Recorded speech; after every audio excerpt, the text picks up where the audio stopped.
السلام عليكم ورحمة الله وبركاته والسلام عليكم التن وعليكم السلام ورحمة الله وبركاته ورنا دوف التنانا والويل كام التويل كام بغنا جان دوفتن هندي كيسانو دياد عشير بچون دغتنا سلام تاك يتانسونا كايو فابو هندي كيسانو دغتنا ربنا ما قاد اباتين دابتي ملكا وانا اللي سن لهم دخينا ربنا ها غدو خالق السماوات والارض بلوان تيا بكي جبدون وفرائق نو هندي كينا ان شاء الله اتجاباتو قبل سيتنا ربنا وهلا فيسو أنا رأي قال متى كي الرأيتو قول سكون سين كوفا في متنا اللي لالتي كانوا برجلان تولي تقولوا إنسان بالبلاد وبسوا كبي أجرتو قال أنا مزيارو المان تيتي وان هند دولا إنسان توك أسرع كبايتو ورا كانوا برادي ماني مغفرة كراتو أكسم إن شاء الله متى فلسطيني راكاسني المنا ما هجما أقرب جاباس وكتا أقرب ركوباس متى فلسطيني أقربين نجاي ساني كنا ولد أبتا ربين قلوف دعائن هندي كيسانون دعتنا رب خيري هاقول إن شاء الله الدو سنجار سن كباجا سغالين الأقامتي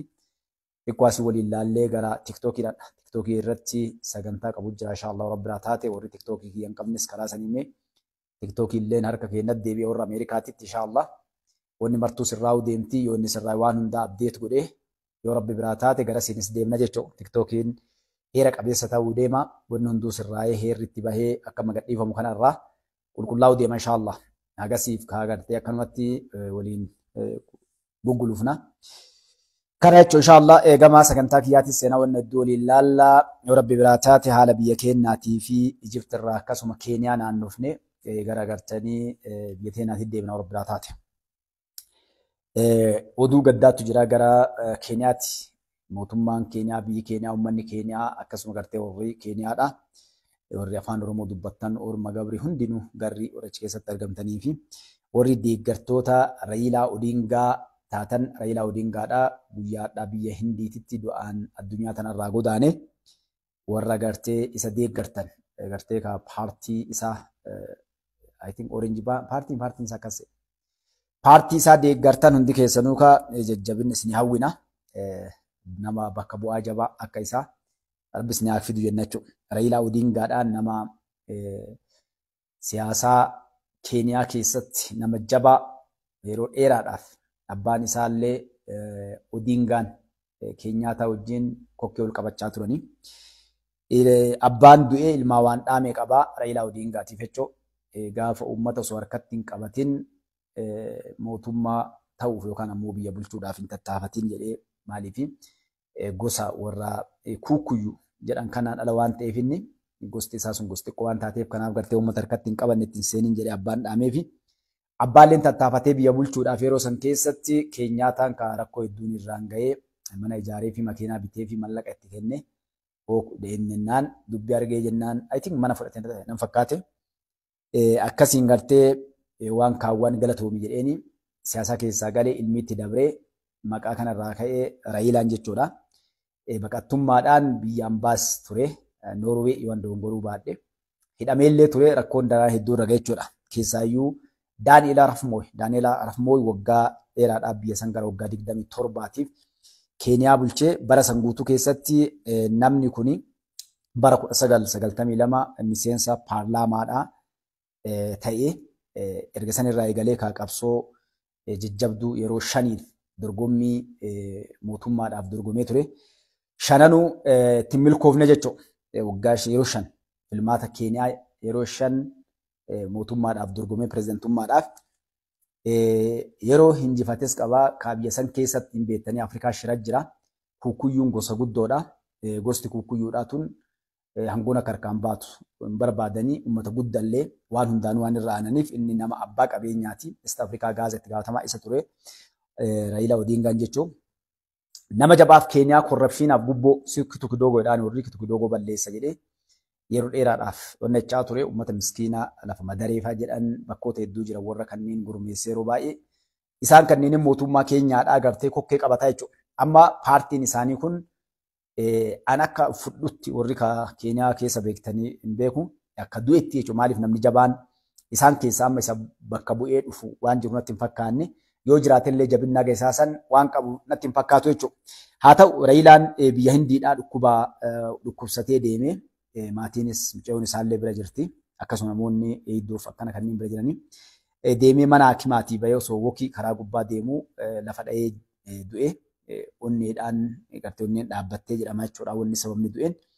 Namni kun nama akkasii nama jaba qabsoo hedduu Keeniyaa keessatti godhaa ture. Akkuma isinii hime waggaa yeroo shaniif dhiifama dorgommii mootummaa godhee isa jalqabaa bara 1997 dorgomee dabruu hin dandeenye ni injifatame. Bara 2007 illee akka faranjiitti isinii himaa jira akka biyya keenyatti hin deebisina. Bara 2007 illee dorgomee ture yookaan ammoo itti hirmaatee ture bara sanis ni injifatame. Bara 2013 illee itti deebi'ee ammallee dorgomee ammas hin arganne. Bara 2017 illee itti deebi'ee dorgomee ammas hin arganne. Isa maa'ika bara 2022 waggaa 3 hadhaatiin dura jechuun akkasuma gartee dorgomee yeroo hedduu maqaa isaatiin jechuudha kokkee wal qabachuudha warroota Uhuru Keenyaataa irraa qabatee kaa'ama jiru akkasuma gartee Kibaakiinis injifadhe jedhee yeroo baay'ee sadarkaa mana murtii dhiyaatee filmaanni irra deebi'amee inni sun laallamee lakki warruma duraan injifatennetu injifatame jedhee akkasitti dabraa ture. Kanaafuu namni kun yeroo shanan sana akkasitti tattaafachaa ture hadha ammoo addunyaa tanarraa du'aan godaanee jechuudha. Kanaaf akkasii kullu nafsu zaa'iqatul mawt lubbuun hundinuu abbaa feetee ta'ii abbaa qabeenyaa ta'ii nama siyaasaa ta'ii xiqqaa ta'ii guddaa ta'ii beekaa ta'ii wallaala ta'ii amantii feete qabaadhu bakka feete jiraadhu nafseen hunduu du'a dadhabamtee hadha innillee addunyaa tanarraa fe'atee lixee jechuudha. Kanaaf akkasii warri gartee paartii isaatii fi deeggartoonni isaa uummanni Keenyaa guutuun gartee jajjabina isin hawwina jenna. Tuntana gama biyya keenyaatitti deebinaa jechuudha. Gartee namni kun wanni irraa dubbanneef kan nama jabaa fi Keenyaa keessatti keessaayyuu mootummaa Itoophiyaa waliin uummata Oromootiif waan hedduu tattaaffii guddaa godhaa nama turee fi nama gartee onnaati. Akkas jechuudha. Gaarii gama biyya keenyatti deebina. Sagalee bareedduu ilmaan Oromoodha. Teenya tana fardiin akkuma beenu guyyaa kaleessaa Ijipti irraa seegallaa jechuudha. Mootummaa Ijiptii Tiraamp gartee ni salphisee biraa galee waan hedduun jechuudha waltajjii gubbaa wanni hedduun dhiyaatee namoonni waan hedduu kaleessaa jiranii. Haa ta'u ammoo pireezidantiin Ameerikaadhaa Tiraamp dhaabbiin isaanii waan hin beekamneef wanna Tiraamp ammoo pireezidantii Tiraamp jechuudha. Kana godhee akkas ta'edhanii dhibbaa dhibbatti hin fudhatanii nama waan tokko dalagan guyyaa waan tokko dalaganii nama banaa ta'eef waan godhuu barbaade godhuu waan dubbachuu barbaadu dubbatuu fi waan godhee yeroo barbaadetti jijjiiruu danda'u jechuudha pireezidantii Tiraamp. Kanaaf yeroo waa'ee bishaan Abbayaa irratti mootummaan Ijiptii akka gaarii gammachuu qabaachaa ture gammachuu guddoo maaliifi Ameerikaan waliin dhaabbattee mootummaa Itoophiyaa irratti dhiibbaa gootee yookaan bishaan kana walqixa akka itti fayyadamnu agartee waan hedduu nu sirreessiti. Kanaaf abbaa qabna abbaa jabaan nu duuba jira akkuma meeshaa lolaatiin nu gargaaranii fi karaa siyaasaatiinis nu cinaa dhaabbatanii dippiloomaasiidhaanii kan jedhu eegee ture ammoo deebiin pireezidantii Tiraamp saniin faallaa ta'e jechuudha. Pireezidantii Tiraamp wanni jedheen bishaan Abbayaa hunduu xumuramee jira. Bishaanis hidhamee eebbifamee illee gabaan addaan galtee jirti kan jiru karaa nagayaatiin nuti isin gargaarraa fixachoo taate malee amma yaa'iin qabaa ganna dhiisaa waan akkana godhaadha. Taayimiin isaa ekspaardee ta'ee jira jedheen jechuudha. Akka malee mootummaa Ijiptii rifachiise. Uummanni ammoo Abdulfattaa Siisii kokkee qabachuu jiran jechuudha. Aktiivistoonni miidiyaa warraa yeroo isin agartan injiraami akkana beekee ture bileen nabbar jennee turre shakkinee turre akkati waan takka nuun goonee fi mootummaan haadha dhufe Itoophiyaa harkaa qabu kun akka kaleessaatti jilbiinfachiifnee sodaachifnee waa goonu afaanii sodaachistu osoo hin taane kun nama kalee waggaa meeqa irratti dalagaa turre mootummoonni dabran kan Ijiptii waggaa dheeraadhaaf irratti dalagaa turan mana charchii ortodoksii dhaabnee fi gargaarree uummata musliimaa achi keessaa mataa keessa gadhoofne uummata Oromoo mataa keessa gadhoofne lafa isaanii cirsiifnee gurgurree baandaa itti ijaarree waa hunda goonee akkasitti jala cinnee dhoorkaa turre dogongorri keenya jedhan isaan dhallee wanni kaleessanii argan Oromoo warra jedhan keessaa Oromoon qulqulluun gara 4 kiiloo seenuun sodaan waggaa meeqa hirribatti dhabaa turre kaan mirkaneessee kanaaf gaafa muummichi ministeeraa Dr. Abiy Ahmed Ali gara taayitaa dhufan jennee turre bishaan Abbayaa ni hidhamaa waan kana irratti dalaguu qabna. Dursinee osoo bishaan kun lafatti gadi hin dhaabbanne dhiibbaa guddaa godhu yoo barbaachise dha'uu qabna kan jedhu yaadni adda addaa bal'inaan hayyoonni isaanii hawaasni isaanii warri siyaasaa namoonni siyaasaa keessas hin jirre biyya jaalattoonni Ijiptii waan kana bal'inaan Abdulfattaa Siisii irratti duula guddaa banaa jiran jechuudha. Innis rafuutti hin jiru garuu abdii kutatee ka Tiraamp gartee pireezidantii Tiraamp waan nama goone godhanii gartee ka salphina guddoo salphatee jechuudha Abdulfattaa Siisiin. Haa ta'u olii gad dha'ee waan godhullee dhabu ammas gartee Tiraampiin faana jaallafa dha'ee jechuudha. please gartee rakkoon jiru ni gartaa waan waliin qabnu illee ni gartaa ni beektaa. Waan mana goote na godhi ni jiraami kadhaa garii jiraami kadhaan gartee okay waan feete naan jedhi waan feete miidiyaa irrattis naan jedhi. Wama xiqqoo isii uummata kan ofirraa dhoorguu hangooti iyyatan agartee xiqqoo illee dheereffadhuun uummanni akka duubaa gartee waan na jiru ni gartaa kaleessa si abdadhee kan jedhu waan guddaan dhufaa jira jechuudha. Amma wanni hagan galgala kanaatitti an arguu jiru Pireezidant Tiraamp illee garaa waa itti jabaatanii fakkaatanii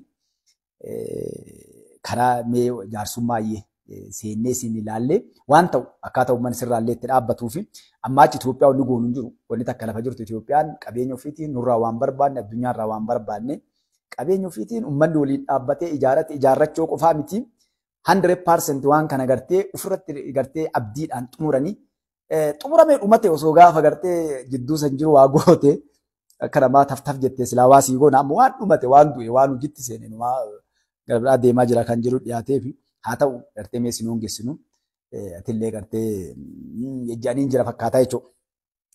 Kun rifaatuun kun sadarkaa Eertiraallee dhaqqabdee jechuudha. Eertiraanis raafama guddaa hangana hin jenne keessa jirti. Isuulleen namtichi afaan warqii kan jedhanii afaan dahabaa siyaasa warqii ani sun gartee innis ka sadarkaa masaraa mootummaa gadhiisee bakka inni jiru laalamu ga'ee jira jechuudha. Abbichuu hin taphadhu. Namni gariin beektanii waan abbichuu kana kalaafa seenaa nan beekte. Leenca kanaaf jagna kana hayyuu waan dalagu beeku. Maaliif gubbaa ol dhaqee mataa gubbaadhaa gartee kan isaan girrisaan biyya keenyaallee shaabiyaallee wayyaanillee shaneellee jawween faatillee kiristaan taaddalee faallee hundinuu gartee gubbaadhaa addata warra isaan achi ol laalanii Ijiptu nu duuba jira maal abbaa ishee warri jedhu guutuun isaatu hirriba dhabe jechuudha. Kanaaf siyaasa Afawarqii masaraa mootummaadhaa bakka hedduu qaba namtichi kaa gadhiisee bahee jira jechuudha. Amma oduun garasii deemaa jirtu bahee jira amma hireen qabdu bes lafattuu taa'ee du'aa lolas seenaa kan jedhu amma kaa warroonni xiinxalla siyaasaa kana xiinxallan gadiin an xiinxallaa keessa jiru warri xiinxallu gartee kaa raagu yaa jennu warri raagu bultii 15 duuba lolli ni eegalama jechaa jiran jechuudha. Maaliif namtichi asiin dura fonqolcha mootummaa irratti dalagamee ture san jalaa miliqee bahee gartee kaa warra fonqolcha san dalaganii keessa namoonni isaa jiraachuudhaan icciitiin bahee jalaa bahee dhukaasni xiqqoon ta'ee wareegamni guddaan kafalamee jiru harkaa fashan erga san irraa eegalee kaan miidhaa kaan ni ajjeesa halkanii guyyaa bakka inni ooluu buluun beekamu jechuudha. Amma ammoo odeessi hadha jirutti masaraa mootummaa gadhiisee bahee bakka inni jiruun beekamu jedhamaa jira jechuudha. Maaliif kun cinqii wanni innis eegee ajajaan isaa ka waliigalaa yookaan ammoo Abdul Fattah Siisiin Tiraampii wajjin waan takka haasa'ee balawu akka jaansan gartee akka gaafa Israa'elii Iraaniin dhukkee irraa kaas jedhan sanii Tiraamp akka gaafa duraa bishaan abbaadhaa dalagamu Abdul Fattah Siisiin mari'annaan maal jedheen dhukkee irraa kaasii dhayi jedheen gartee nukireelaan misaa'ilaan. Akkas fa'a jedhaaf eegamee ture jechuudha dubbiin saniin faallaa taatee ni rifate maaliif Ijipti amma kaamileen cabee Ameerikaan hin godhin jetteen wama takka lafan jiran eega jettee waa takka godhuu hin dandeettu Ijipti abdii duraan qabu jechuudha waan wal guutaa turan. Nasi duuba jira yataabbaatu meeshaa duraan asii kenna waa hundaan godhaanis bishaan abbaatiif jecha waa hunda isinii godha jedhaami. Amma waan kanaaf jedhee Eertiraadhaa wanni inni meeshaa lolaatiin duubaan yoo Itoophiyaan si injifatte xiyyaarota kiyya yookaan misaayilota kiyya yookaan ammoo farra xiyyaara diroonii waatee barra kanas gargaaraa kan jedhu amma hin jiru. Maaliif jettee kennitee Eertiraan maaliif jettee gargaarti? Namni addunyaa tana bulchu Ameerikaadha. Ameerikaan noo jettee nagana dubbiin dhumate jechuudha. Lakki eega Ameerikaan jette taf namni yoo tokko jiru. Akkasii bara. Amma gaafa dheengadda addunyaan buqqaatee bakka hundaa Filisxeen biyyaa taatu jedhan. Haga Ameerikaan yes jettutti biyya addunyaa irra jirtu walii gallisee yoo murteessite dubbiin hin taatu. Maaliif?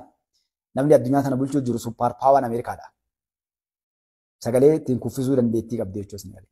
Kanaaf wanni hadhaa namticha afaan daabaa yookaan Afawarqii ari'ee masaraa mootummaa keessaa baasee maali waan duraan abdatu ni jira namuu nama duubatti abdatu qaba. Namni rabbi amna rabbi abdataa ilmi namaallee waan nama abdatu qaba jechuudha. Na duuba namatu jira jedhee inni eegaa ture Ijipti maqaa bishaan abbaayaatiin waan hundaa naa gooti jedheeti qoma dhiitatee haguma san uf jajjabeessaa ture. Yoo yeroo gariillee rifatee lafa dhadha'e garuu yeroo gartee dubbiin jabaatte as deebi'e jedhee mataa qabatee taa'ee akkamitti Abdul Fattah Siisiin na duuba jira bishaan abbaayaatiin ana tokkana godha jedhaani waa hundaan akka kennaa kanaan gartee bultii baafadha ka jedhu eeggachuu amma dubbiin akkasii miti maal godhuun boolla qotachuu amma dubbiin boolla qotachoo taate